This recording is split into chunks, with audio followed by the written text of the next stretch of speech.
Hi guys, how you all doing? Welcome back to another video on the channel. Here we are, matchday -1, Newcastle against Athletic Club tomorrow here at St James's Park. Eddie Howe will be sitting down to speak to the media at 4:30 this afternoon. What are we now? 3 o'clock, so an hour and a half until Eddie Howe and Dan Burn are in this room addressing the media. Fresh, of course, from that awful performance against West Ham United on Sunday. They'll be looking for a lot better tomorrow night to keep their positive start in the Champions League rumbling on. I'll have a little bit from Eddie Howe and Dan Burn, what they say later on in this video. But just to kick it off, we were at open training this morning up at the club's training ground as they prepare for the game. It was a little bit of a different setup and shape to normal. I don't know whether perhaps Eddie was trying to give the players a little bit extra shape or training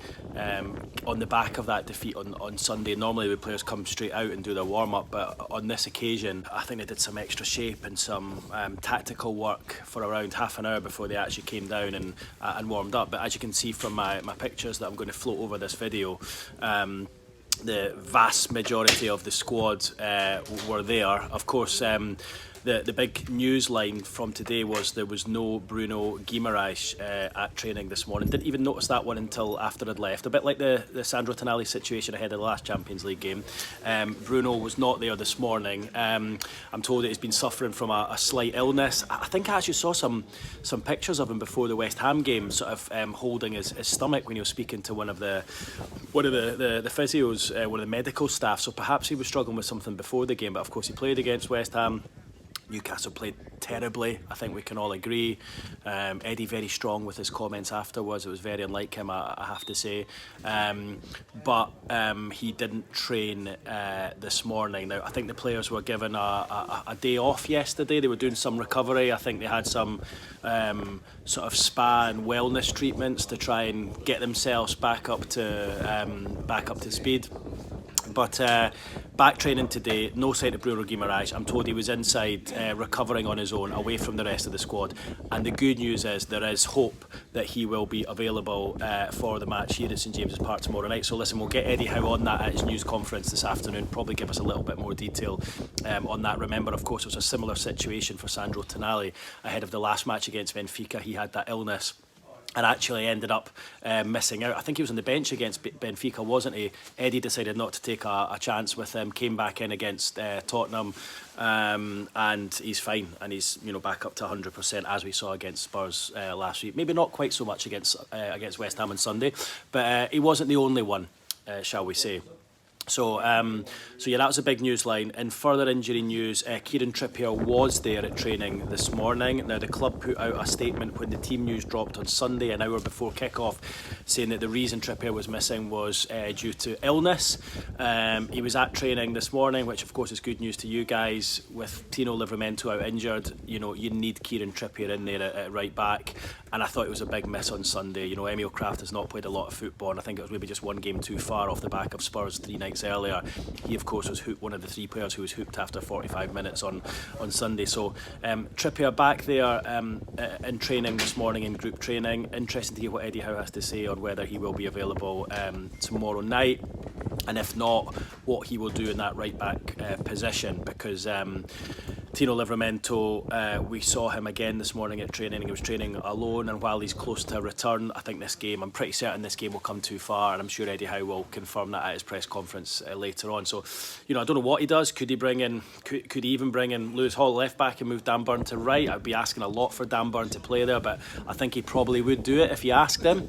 I interviewed him 2 weeks ago, and he said, look, I'm happy to play left back because I think Malik and Sven are going to be the future of this defence, and I want them to try and grow together, which I thought was just such I just said everything about Dan Burn, didn't it, in terms of his team ethic, team ahead of individual. So what would they do at right back? Malik Chow could play there, perhaps Fabian Schär could play there. Will they go with Kraft again? Let's wait and see. But obviously Trippier was there going through the warm-up that we were present at this morning at the training ground at 11 o'clock.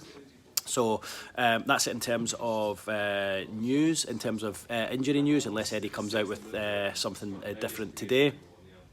And further news from the club today, you guys will probably have noticed that Peter Silverstone, the Chief Commercial Officer, the CCO, has left the club. Now, obviously this comes just weeks after David Hopkinson arrived as the club's new Chief Executive Officer. Look, I'm told that he's going to move elsewhere. He's got a job abroad, and that is why he's moving on to Serie A with Juventus.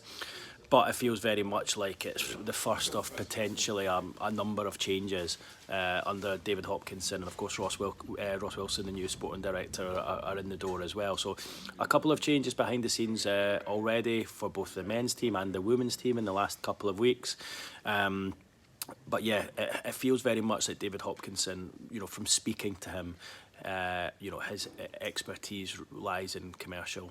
It's getting deals done, bringing revenue into the club, which of course was the remit of Peter Silverstone, and perhaps it would have been difficult for the two of them to work together. And I think Hopkinson would back himself to be able to take up from where Silverstone's left. So that's the off the field news today. As I say, I'll come back with a little bit more from Eddie Howe this afternoon after this. One other thing from training this morning, Anthony Gordon was there.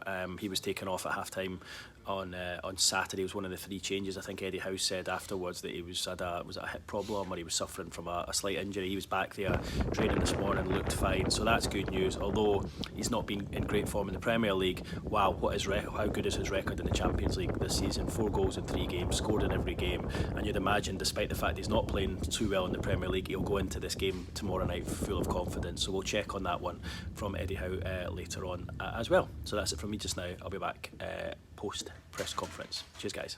So just out of the Newcastle United news conference, Eddie Howe and Dan Burn. Some really good stuff from Dan Burn actually ahead of tomorrow's game. You can tell there's a real frustration from him. In his words, he said that watch tonight or tomorrow night against Athletic Club here in the Champions League. The crowd will be up for it, the players will be up for it, we'll be at it, and everything will be fine because it's a big Champions League game, he says, but we need to make sure that we bring that to the league matches away from home as well. He said the players are really disappointed that that's 9 games domestically without a win. He says they need to get back to the days when, a couple of years ago, when they were making it really hard for teams, making it ugly, dark arts. He used the HOUSERY, S HOUSERY word in the press conference, and he said, look, they need to get back to doing that again, and that hasn't been the case in recent times, and it's something that's frustrating him. He says it'll frustrate me if we go out tomorrow and we play well and we win, because we didn't do it on Sunday. He said Brentford on Sunday away, West Ham on Sunday there, those are the sorts of games where we earn our money, is what he said, and that's not what we've been doing of late. So he said it's a mentality challenge for us now. We need to challenge our mentality. We need to look at Man City in the way they just keep going game after game after game. It doesn't matter how many days off they've had or how many days between games. It doesn't matter who they're playing, what competition, they just go again. He says we need to get back to the mentality that they have, and we need to get back to the S HOUSERY that Arsenal have. So he name dropped both Arsenal and Manchester City in his press conference right now. He said we bullied teams for a while a couple of years ago, and we're not doing that at the moment. We need to try and work out why that is the case. Eddie said that they'd analysed Sunday's game in depth. They'd gone over it a lot more than normal. He said it's been a really, really busy couple of days because they've been going over the game, trying to find out and pick through it and find out why they played so badly. Of course, remember on Sunday he said, I can't defend that performance. Dan Burn echoed those words and said, I totally agree with him, there's no defending. It was nowhere good enough across the board. And of course, remember Eddie Howe said on Sunday that he could have substituted any of the players at half-time. He picked those 3, one of them Gordon because he had a bit of a knock anyway. The other 2 came off. He said Voltemad, there's a lot of pressure on his shoulders right now, perhaps he's been playing too much, and I wanted him to come off and give him a bit of a break. So just both of them, I think, just really desperate for the next game to come around. But then even listening to Dan, even though he wants the next game to come around, he'll be frustrated if you go out and blow Athletic Club away tomorrow night, which he says he expects, everyone expects, and he goes, that's the annoying and that's the frustrating thing. So as I expected from both of them, and in addition to that, in terms of one more on form. Eddie said that he's spoken to Anthony Gordon a number of times about how he moves forward and the fact that he's playing so well in the Champions League and it's not quite replicated in the Premier League, and says, look, he is an honest guy.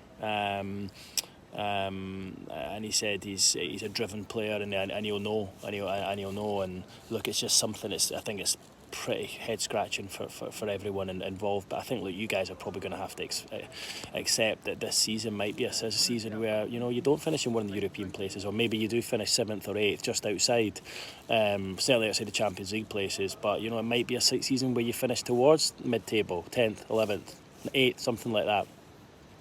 It's so hard unless you've got top players throughout the squad and you're used to it year on year. It's so difficult to replicate those performances every 3 days. And we see Newcastle, you guys doing so well in the League Cup as well. That's going to take its toll a little bit. Look, I think for Eddie as well, he made 8 changes last Wednesday. There was no excuse for the team to be tired. But yeah, it clearly looks like an application or a mentality thing, having to go again so soon after the game on Wednesday night. So something that they're definitely working on. In terms of the injury situation, Eddie said it's touch and go for Bruno Guimarães. Of course, he was he missed training this morning, as I told you earlier. He said he's got an illness. He said it's an illness that's kind of swept through the camp a little bit. Jacob Murphy's had it. He said Trippier's had it. Tonali's had it. Bruno's got it as well, but they'll give him every chance that hopefully he could play. But we saw this situation with Sandro Tonali a couple of weeks ago as well. Maybe you just give Bruno a rest tonight and make sure he's ready to go against Brentford on Sunday. Bring in Lewis Miley, play Ramsey and Tonali and just freshen things up a little bit in midfield. Perhaps Joe Linton maybe needs a little bit of a rest given his performance on Sunday as well. It's a lot to ask the same players to keep going again and again and again. So yeah, that was just a real honesty, I think, from Dan Burn there. Really honest the way, said that, kind of spoke with his fans head on and said, look, I can understand the frustration. I'm frustrated as well. Frustrated that we'll probably play well tomorrow night. But yeah, that's where we're at. From my point of view, I wouldn't be surprised if Newcastle win tomorrow night. I wouldn't be surprised if you beat Brentford on Sunday, actually. I think probably Sundays against West Ham will have given the players a bit of a rocket, and I think there's every chance you'll go and win both those games this week going into the international break. Look, sometimes you just need a result like that just to remind yourself you need to be at it every game. And again, Burn referenced that. He said we had one at home to Bournemouth last season. We had won the season before that. I can't remember the game he said. You guys might be able to remind me below. And said, look, we need one of those every now and again, and hopefully that's going to be the catalyst for us moving forward. So that's it from me, guys, here inside St James's Park. We're just waiting on the Athletic Club press conferences to take place ahead of Champions League match day 4. Look, as bad as it is, it's great to have these Champions League matches to look forward to, and things going very well in that department. You win here tomorrow night, which I fully expect, 9 points from 12, looking in a very, very good position. Okay, guys, leave your comments below. Strange old time, I would imagine, to be a Newcastle United fans. Keen to read your thoughts. Speak soon. Bye-bye.